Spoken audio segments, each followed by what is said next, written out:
Okay, so today I wanted to do a fragrance review of my four fragrances and kind of New Year's resolutions.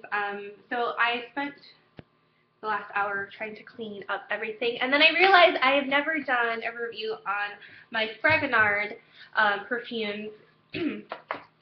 And basically, I got this in France. This is the only thing that I bought in Europe, and it was pretty expensive. I think it was like 150 USD or 150 euros. I'm not exactly sure. I don't remember. But it's not cheap, this box. And I know the profit margin is humongous with these.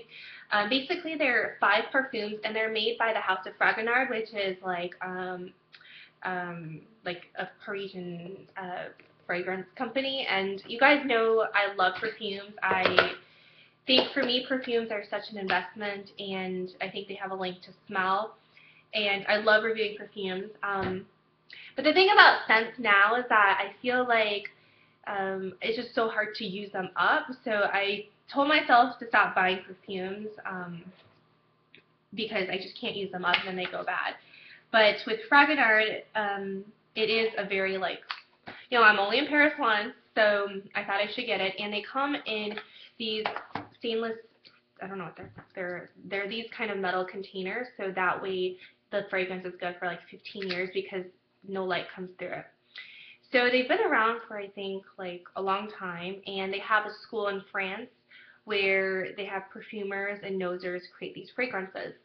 And I think one business I would love to go into is the fragrance business because I love fragrances. I think scent is the strongest link to memory. And I just have this amazing way to describe scents. It's something I'm very passionate about. Um, so for me, I feel like fragrance is always worth the investment. My favorite scent I'm wearing now is Coco Chanel Mademoiselle. But some people have told me it smells like medicine on me, and I actually agree with that. I also love um, Joe Malone Peony. And I'm actually might head to Nordstrom and actually get that because the one I had, well, I actually had one and I got mugged, which it got stolen. So some mugger has my Jo Malone fragrance, and then I also lost it again. I don't know why that keeps disappearing from my life, but it is nowhere to be found. So yeah, maybe I brought it to Vegas, and I think the hotel lady stole it because I don't think I would misplace a fragrance like that. Anyways. So let me do a review of these Fragonard fragrances, and I'm putting this on this channel because I don't think anybody on my main channel cares. So this one is Belle Nuit, which is their very popular fragrance, and this was originated in like the 1940s, and it was like the staple, and then or 1920s, and it was like the staple that every woman had. It was so famous in Paris, and like all the, upscale Parisian women had it, and so they wear it to their parties and whatnot. And this fragrance means like belle of the night, and it smells like gardenia, tuberose, with a little bit of vanilla. I can definitely see like a flapper's girl or some kind of like woman housewife, Stepford wife in the 1950s wearing this scent because it's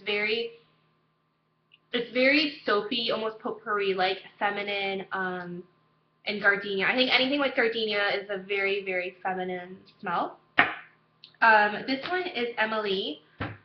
And basically at Fragonard what they do is they have all these testers, and then they give you a tester, and then you choose which slips of paper you want to keep. This one is Emilie. And this smells like Old Lady. I don't even know why I got it. I think I got it because this old lady behind me, she was like, I really want Emilie, give me a 100 milliliter bottle of it. And then I was like, okay. But this smells like Old Lady.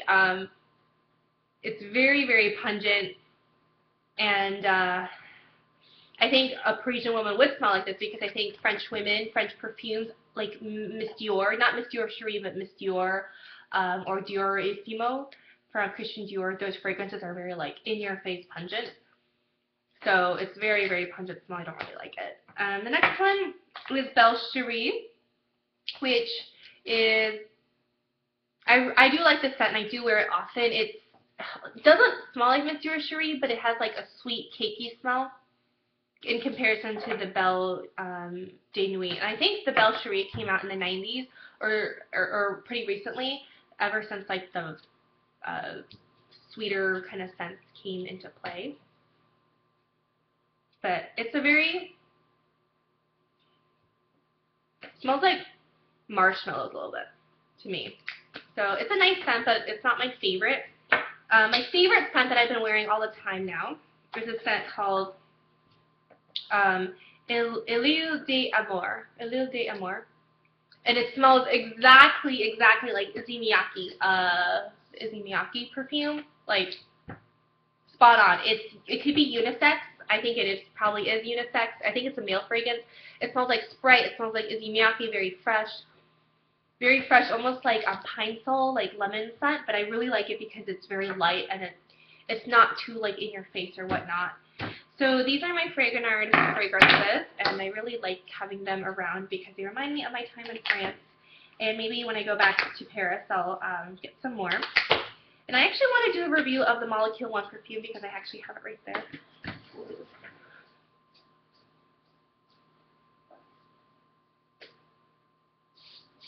Okay, so this is my perfume called Eccentric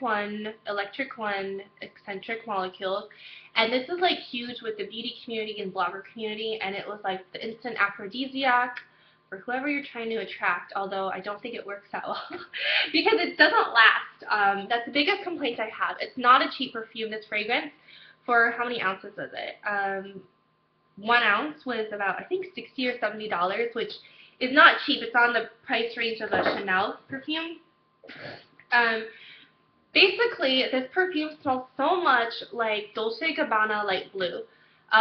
This scent, they say it like has like some kind of molecule, like Molecule 1, that makes people instantly attracted to you, that makes them like basically want to like get in bed with you, whatnot. And I think it's unisex. I think it is for men and women. And you could just Google like Eccentric One Molecule reviews.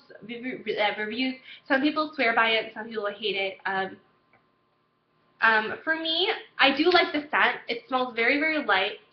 It smells almost like a woodsy grass green, a woodsy green scent. So it's definitely unisex for male and females.